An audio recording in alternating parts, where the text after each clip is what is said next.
C'est fait, la MINUSMA a définitivement fermé ses bureaux.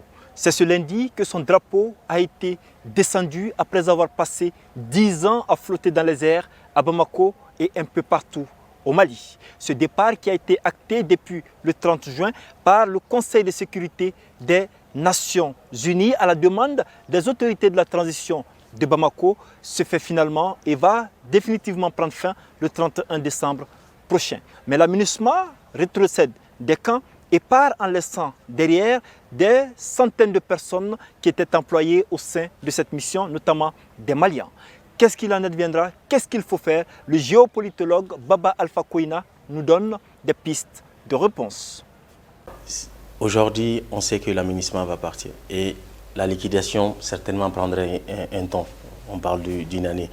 Mais ce qu'il est important de faire, c'est que les dirigeants doivent aussi penser un peu à l'après de ces personnels aussi qui ont quitté la MINUSMA. Parce que c'est vrai, en fait, c'est qu'aujourd'hui, on veut notre souveraineté. Aujourd'hui, on veut que la sécurité vienne dans le pays. Au même moment, on a quand même plus des milliers de personnes qui travaillaient un peu avec la MINUSMA, où en fait il y a eu beaucoup de jeunes qui sont restés désœuvrés et qui d'une manière étaient en train de penser à d'autres choses.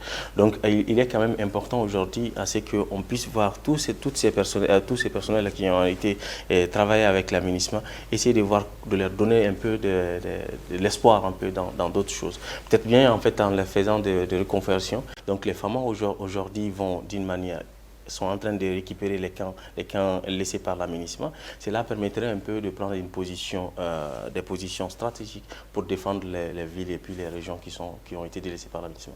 Il faut noter que le camp de Mopti a été rétrocédé le vendredi dernier seulement, mais le retrait définitif de cette force est prévu selon le chronogramme pour le 31 décembre prochain.